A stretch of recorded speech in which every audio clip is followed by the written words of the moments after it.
Hello, my name is Hope Welty, and I would like to thank you for joining us in Del Campo High School's Coug Media Studio as we take the time to speak with candidates for the San Juan Unified School District's Board of Education. With each of our videos, we will start up with a 2-minute introduction by the candidate. Then I will ask the candidate a series of questions that our parents, staff, students, and community members submitted, and our student staff helped select. Each candidate is asked the same questions, so if you'd like to hear another candidate's response, you'll be able to in their video. Candidates have up to 2 minutes to respond to each question to make sure that we can get all of our questions in and that all the candidates have equal opportunity to respond. Our district office friend, Elizabeth Deladon, will help keep track of our time and let us know if we approach the 2-minute mark. After questions, the candidates will have up to 2-minute closing statement, so be sure to watch all the way through the end. Now let me introduce Alec Zamansky, who is running to represent Trustee Area 3. Hello, candidate Zamansky. Please begin with your opening statement. The reason I'm running for election for the San Juan Unified School Board can be summed up in 4 words. Kids in, politics out. I am a parent of 2 young children in elementary school. Over the last 2.5 years, I have seen very clearly and firsthand how the decisions of my opponent and the school board at large have proven to be damaging to our kids in terms of delayed educational development, and where our kids need where our kids in terms of mental wellness has deteriorated to a point where we need full-time social and wellness programs in our schools that we never needed before. I'm running on 3 key points. First, a much needed and much improved safety and security plan in all our schools. What is the plan? The board doesn't seem to outline one. Second, we need a 180-degree difference in school board transparency when it comes to the decisions that are made that will impact our community. How decisions are made, what data was used to make decisions, such as where to build a new middle school, or why we need an absolute need to speed hire a superintendent right before an election. We don't need just better transparency, we need transparency. Third, I'm a registered independent. I'm not beholden to any political party like my opponent is. I'm going to critically think and make decisions that are the absolute best interest of our kids to give them the best educational experience possible so they are set up for success as adults who can contribute to making our society better tomorrow than today. The San Juan School Unified Board needs to be shaken up. It needs fresh ideas, and it needs people leading every day who come from our communities. It does not need people to use it as a platform for politics, and it does not need people to cave to political ideology. That is why I'm running. Your first question is going to be, San Juan Unified stopped providing home-to-school transportation more than a decade ago. What can be done to help make sure that students can get to and from school safely? I think it's a good question, but I think there's a word you used in that statement that we should really pay a lot of attention to, and that's safety. We need to obviously make sure our kids are getting to and from school safely, but are our schools safe right now?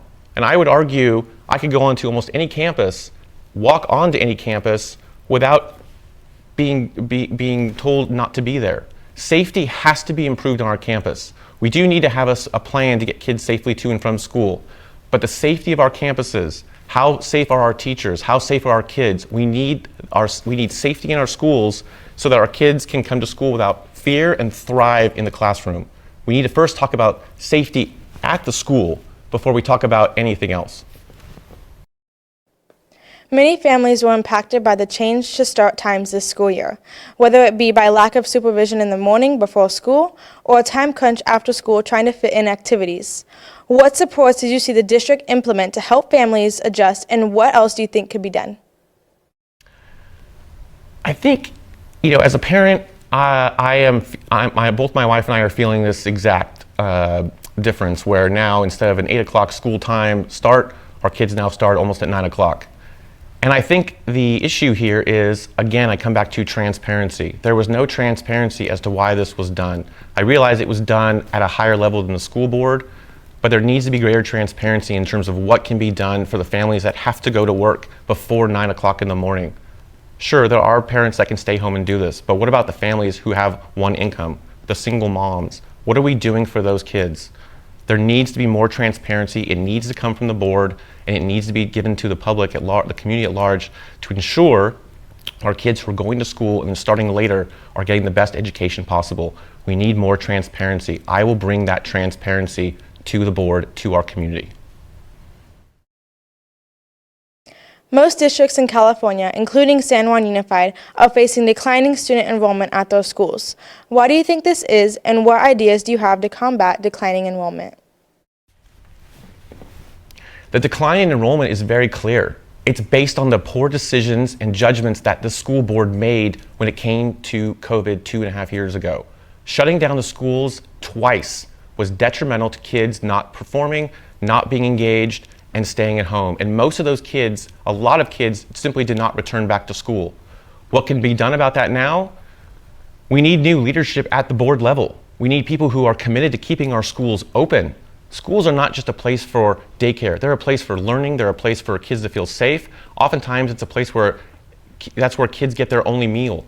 We need to keep our schools open. As the next school board trustee, I will ensure our schools never close down. As a parent, I saw this firsthand. My daughter was in kindergarten when this happened. Her development in reading and math slipped to a point where we were very concerned. She was not able to forge a relationship with her teacher. When I spoke with her teacher, those were the issues the teachers had. They could not forge actual relationships with their students. We cannot ever let this happen again. When I am on the school board, we will always have our schools open. What can San Juan Unified do to provide classes that have meaning to students and learning that can be used in the real world? We need to talk about what's relevant in the real world. What is relevant? We need to have classes that are engaging. We need to make sure our teachers have the proper instruction, but we need to take a look at what the real world looks like. We need to make sure that our kids are financially literate at the higher levels and the high school levels. Does a student who's in the 11th grade know how to balance a checkbook? Do they know how to manage credit card debt? Do they know about a mortgage? We need financial literacy as one example. We also need parent engagement. We need more transparency from the board to ensure that parents are involved, and we need to make sure that parents have a say in the decisions that are made when it comes to what is important in the classroom. And it's not to say that teachers can't do this, but we need more parent involvement, and we need the board to lead from the front when it comes to that. What role does the Board of Education play in making sure that we have the highest quality teachers and staff to serve students and family?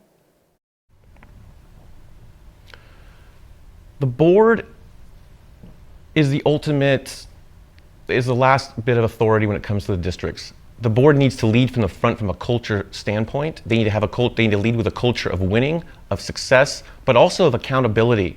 Currently our board right now, including my opponent, caves to political entities, to unions. I will not do that. As an independent, as a registered independent, I will critically think, and we will hire the best. We will hold our teachers, our staff, our administrators accountable and train them to make our schools the best that they can be, which then in turn impacts our students and our kids, and they will have success from being at a great school and getting a great education. The board sets the tone. Right now, the board is not setting the tone. They are shaking hands and cutting ribbons. We need them to be leaders. With more than $1 billion in community-supported bond funds, San Juan has been able to do a lot to improve and rebuild facilities. Do you support more bonds in the future, and how would you prioritize which schools the funds are spent at? Again, this is where the current board has failed, including my opponent. They do not reach out to the community. They do not share where the data comes from, how they make their decisions. There needs to be more transparency from the board to the community. I will make sure that transparency is there. The board also does a very poor job of outreach. They do, yes, shake hands, cut ribbons, but are board members going to teachers, going to parents, holding coffee talks, finding out what can be done, where should we improve, what's going well? I don't see that. I'm a parent. I don't see any of that. I don't hear any of that. I've talked to dozens and dozens and dozens of other parents in my district, which is the Arden Park, Arden Oaks, Will Hagen, Del Deo areas. They do not know who their school board person is. That will end with me. They will know who I am. I will be the liaison from the school district to the community to ensure we are all partners in all this together to make sure our kids have the best experience. What would you like to specifically see done to improve safety on school campuses? Now that's a good question. Every school is different. Every school has different needs. Every school has a different demographic. So you can't cookie cutter every single school. So we need to take a look at each school and thoroughly look at what can we do to keep this school safe. Whether that's build a fence around the school, have one point of entry, have an SRO, which is a school resource officer. We need to have a plan. There is no plan right now. No one's talking about this. We need to have a plan. I have a plan. I'm going to go to all the schools. I'm going to go to the principals. We're going to get this under control so that nothing ever happens where we're in a hostage situation. My opponent has no plan. I have a plan for security and enhanced safety at our schools. What is the single most impactful thing you can do as a board member to make sure that the district and its school remain financially sound and have balanced budgets? To always act in the best interest of our kids, to take the politics out of all of our decisions, to not cave to the whims of unions, of political leaders, just for the sake of being a politician, to do what's right for kids, to do what's right for our students so they are set up well. If that means spending more money on technology, on security, on safety, then we need to do it. We also, as a board member, it's also to reach out to the community at large and make sure the community is involved, make sure the community feels that they have a say in what's going on in their local schools too. It's of my opinion, everything starts from the school. If you make the school great, the community follows. The streets are safer, home values rise, businesses thrive. Kids feel good about where they are and they want to learn and they will grow up to be successful. Like many of the adults in our community, some students are struggling with their mental health and resiliency. What is the school district's role in supporting student mental health, and what would you do as a board member to make sure it happens? It's so sad that we have to talk about this. This is a direct result of the poor judgment and decision making that this board and my opponent made 2 years ago when they voted to close down the schools, not once, but twice, to enforce rules on students where they couldn't learn properly, where they couldn't socialize properly. I spoke to one principal of the school. In her 29 years of experience, she's never seen anything like it, where a first grader this past year didn't know how to go out to lunch on the quad area, eat and talk to other kids at the same time because they were forced to stay at home. So many kids had such a terrible experience because of the decisions and judgments that this board made, including my opponent. So right now, where are we? We need to fix this problem. We need to make sure our kids are doing well. I believe in enhancing social and wellness programs, having counselors and school psychologists on campus at all times, and understanding that our kids, as well as our staff, are going through a tough time, and there's going to need to be patience, there's going to be new education, and there needs to be new direction given as to how to make our students feel comfortable and feel like they can thrive in this new climate, in this new norm. We're coming out of the pandemic. We need to make sure our kids feel good so they can continue to thrive and learn and be successful. Do unions have too much power in California schools? Yes.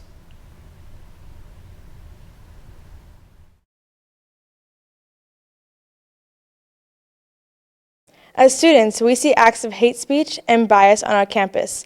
As a board member, what would you do to address these concerns? I have no tolerance for hate speech or acts of violence.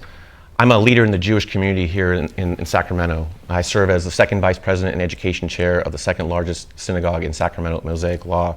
I know a thing or two about anti-Semitism and hate speech. It's wrong. It should never be allowed. And that's one of the reasons why I'm running.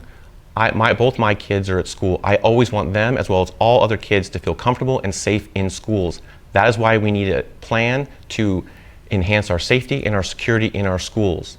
We need to teach our kids not what to think, we need to teach them how to think critically, how to work together, And I think we do a decent job of that, but we can do a lot better than we are right now. There's no room there should not be any tolerance for any hate speech or anything of that nature in our schools, ever.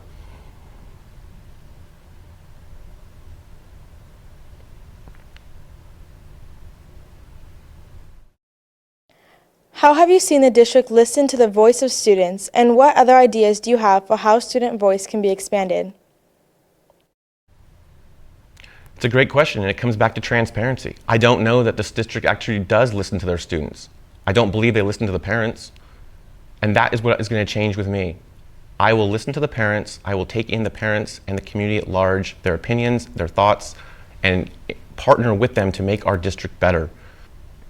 We need to show transparency. We need to do a better job of communication. Right now, the board and my opponent do not do that well at all. This is why they need to be replaced with people who know how to communicate and how to listen, not just shake hands and ribbon cut, but actually do the job of a board member. It's a working role. It is not a celebrity. It is not a career politician type role. Thank you, candidate Zamansky. Do you have a closing statement you would like to share?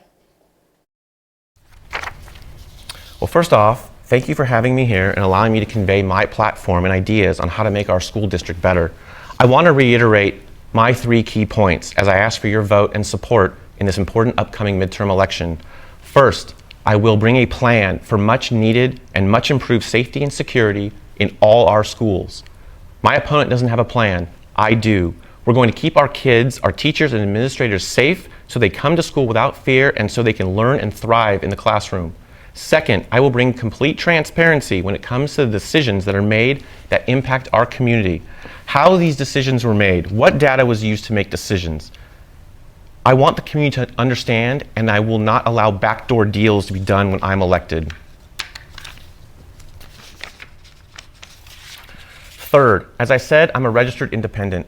I'm not beholden to any political party like my opponent is. I am going to critically think and make decisions that are in the absolute best interest of our kids to give them the best education possible so they are set up for success as adults who can contribute to making our society better today, tomorrow. Better tomorrow than today. Education is very much on the ballot this year, and we need to elect leaders who are not looking to become celebrities or enhance themselves through politics. We need more than someone who simply shows up for ribbon cuttings and shaking hands. I am someone that will work for the parents, for the community, for the teachers and staff, but I'm really doing this for our kids. They are our future, and they will one day be in charge of society. There aren't too many things we can guarantee in life, but a public education is one. We need to make sure our kids can be successful, feel confident, and thrive. I will never let our schools shut down again, and as a school board trustee, I will promise I will not let you down. I ask for your vote, and when you see my name on the ballot, I'm on social media, and my website is alexforschoolboard22.com. Thank you so much for having me. Thank you so much for joining us. Don't forget to go and watch every candidate's video, and please go out and vote.